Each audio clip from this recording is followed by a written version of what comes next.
अस्सलाम वालेकुम दोस्तों, उम्मीद है आप खैरियत से होंगे। आज की वीडियो में हम बात करेंगे ईरान में जारी हुकूमत मुखालिफ एहतजाज की, जो पिछले 2 हफ्तों से मुल्क के कई शहरों में जारी हैं। ये एहतजाज महंगाई, बेरोजगारी और हुकूमती पॉलिसी के खिलाफ शुरू हुए थे, लेकिन दोस्तों अब ये खबरें आ रही हैं कि इन मुजाहरों की शिद्दत कम हो चुकी है और ईरान में जारी एहतजाज के दरमियान अमरीकी सदर डोनाल्ड ट्रंप के एक बयान ने मगरबी एशिया की सियासत को और ज़्यादा गरमा दिया है। ट्रंप ने सोशल मीडिया पर पोस्ट करके कहा कि ईरानी अवाम अपनी बगावत जारी रखे, अमरीका की मदद रास्ते में है। इस बयान के बाद ये सवाल उठने लगे कि क्या वाकई अमरीका ईरान में किसी बड़े कदम की तैयारी कर रहा है। इस बहस के दरमियान खलीज के 3 ताकतवर मुल्क कतर, सऊदी अरब और ओमान ईरान के हिमायती बनकर बैकडोर डिप्लोमेसी में मसरूफ हो गए हैं। इन तीनों ममालिक का मुश्तरका पैगाम यह है कि अगर ईरान पर हमला हुआ तो इसका सबसे बड़ा नुकसान अमरीका को ही उठाना पड़ सकता है। कुछ रिपोर्ट्स के मुताबिक सऊदी अरब ने अमरीका को वाज़ेह इशारा दिया है कि अगर अमरीका ईरान पर फौजी कार्रवाई की मंसूबाबंदी करता है तो रियाज उसमें किसी भी तरह की मदद नहीं करेगा। यहाँ तक कहा गया है कि सऊदी अरब अपना एयर स्पेस अमरीका ऑपरेशन के लिए इस्तेमाल करने की इजाज़त नहीं देगा। और दोस्तों, हम कतर को कैसे भूल सकते हैं। कतर का किरदार भी इस बहरान में अहम समझा जा रहा है। कतर के वजीर आज़म ने ईरान के सिक्योरिटी काउंसिल के सरबराह से फ़ोन पर बात की।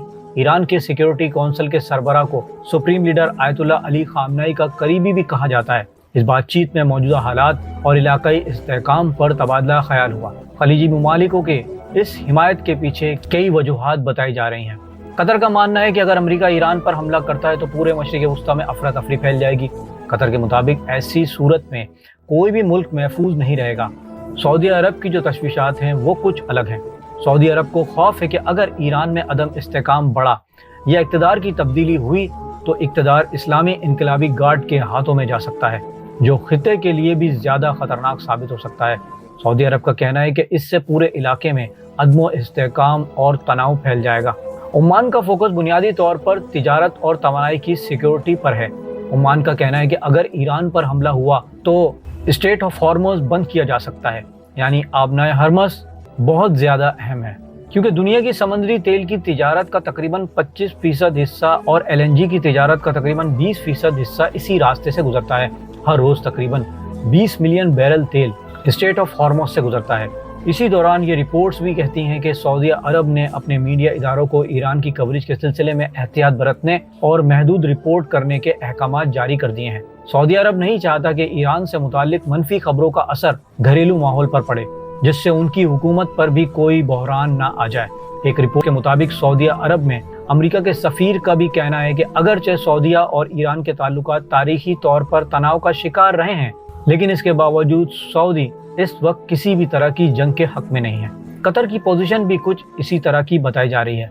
खलीजी मुल्कों का दोस्तों ये रुख इसलिए भी अहम है क्योंकि कतर और सऊदी अरब जैसे मुल्कों में अमेरिका के सबसे बड़े फौजी अड्डे मौजूद हैं। कतर के अल अदीद एयरबेस में अमेरिका के हज़ारों फौजी तैनात हैं। ऐसे में इन मुल्कों की मुखालफत अमेरिका के लिए परेशानी का बाइस बन सकती है। और दोस्तों, दूसरी तरफ पाकिस्तान भी इस मामले पर मुसलसल निगरानी बढ़ाए हुए है। पाकिस्तान भी नहीं चाहता कि ईरान में किसी तरह का इक़्तिदार की तब्दीली हो, क्योंकि इक़्तिदार की तब्दीली के बाद इसके सरहदी इलाके खतरे में पड़ सकते हैं। ऐसे में दोस्तों, इन मुल्कों की मुखालफत अमेरिका के लिए बहुत बड़ा चैलेंज बन सकती है।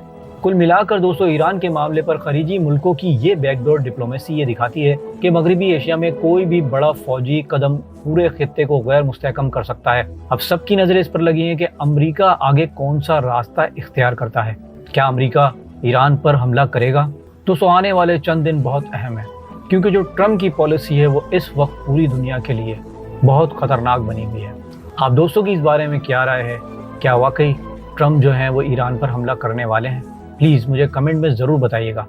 और अगर मेरी वीडियो आपको अच्छी लगी तो लाइक और शेयर करना ना भूलिएगा। और मज़ीद ऐसी वीडियोस के लिए प्लीज़ मेरे इस चैनल को सब्सक्राइब कर लीजिए। अब मैं मिलूँगा आपको एक ऐसी ही इन्फॉर्मेटिव वीडियो के साथ। तब तक के लिए अल्लाह हाफिज़।